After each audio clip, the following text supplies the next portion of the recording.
আসলে ৫ তারিখের পরবর্তীত সময়ে আমরা ইতিমধ্যে আপনারা অবগত আছেন যে আমরা আগামীর বাংলাদেশের ক্রীড়াঙ্গনকে আমরা নতুনভাবে ঢেলে সাজানোর যে কর্ম পরিকল্পনা করেছি তারই অংশ হিসেবে আজকের এই কাবা কাপ যে ভলিবল টুর্নামেন্ট সেই টুর্নামেন্টের ফাইনালে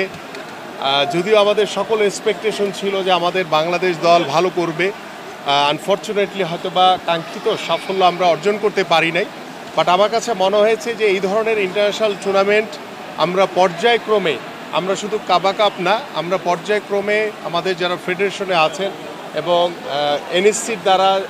যেই ফেডারেশনগুলো বা অলিম্পিক দ্বারা যেই ফেডারেশনগুলো নিয়ন্ত্রিত হয়,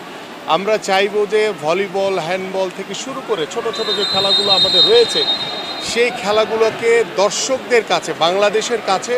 নতুনভাবে উপস্থাপন করা, যার মাধ্যমে যাতে এই খেলাগুলোকে যাতে আমরা পেট্রোনাইজের মাধ্যমে যাতে সাধারণ মানুষ, দর্শকদের যে একটা উৎসাহ উদ্দীপনার যে জায়গা আমরা যাতে এটা তৈরি করে দিতে পারি, সেই উদ্যোগের কারণে আজকে ভলিবলের এই মাঠে আমি উপস্থিত হয়েছি। এবং আমরা বিশ্বাস করি যে আগামীর যে ভলিবল দল এবং আগামীর যে বাংলাদেশের ক্রীড়াঙ্গন, আমরা প্রত্যেকটি স্পোর্টসকে সর্বোচ্চ গুরুত্ব দিয়ে, বিশেষ করে আমাদের খেলোয়াড়দের দিকে বেশি ফোকাস করে, যারা ক্রীড়াবিদ তাদেরকে কিভাবে পেশাদারির ভিতরে আনা যায়, তাদেরকে কিভাবে কর্পোরেটভাবে তাদেরকে আমরা সার্বিকভাবে সহযোগিতা করতে পারি, কিভাবে তারা তার বাংলাদেশকে নতুনভাবে প্রত্যেকটি ইভেন্ট নিয়ে রিপ্রেজেন্ট করতে পারে এবং বাংলাদেশের জন্য ভালো কিছু অর্জন করতে পারে, এই প্রত্যাশাটা আমি আজকের এই ভলিবল স্টেডিয়ামে এবং আজকের আমার যে কাবা কাপ যে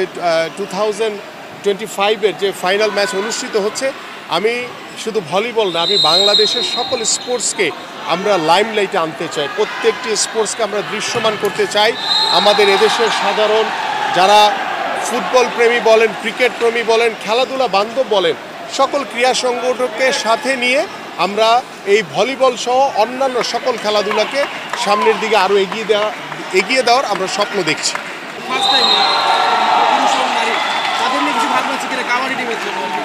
দেখেন, আমাদের বাংলাদেশ জাতীয়তাবাদী দল বিএনপি, আমাদের মাননীয় ভারপ্রাপ্ত চেয়ারম্যান জনাব তারেক রহমান ইতিমধ্যে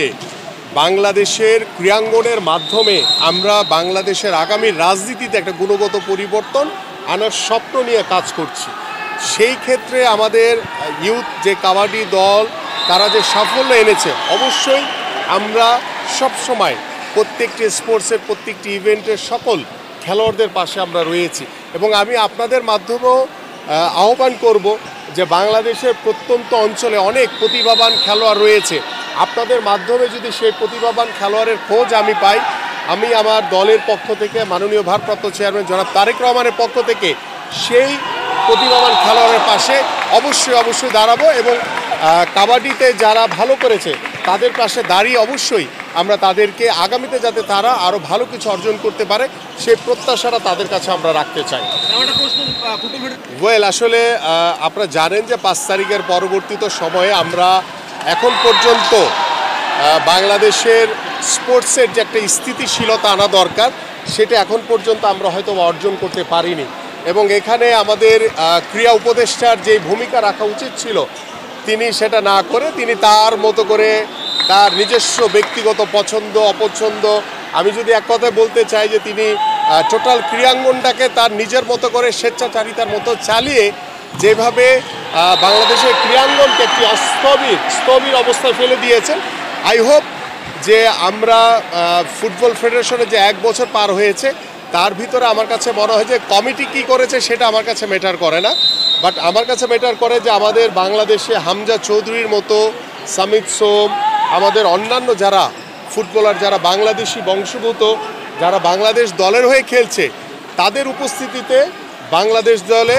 বা বাংলাদেশের ফুটবলে একটি নবজাগরণ তৈরি হয়েছে। আমরা আশা করি যে এই জাগরণের মাধ্যমে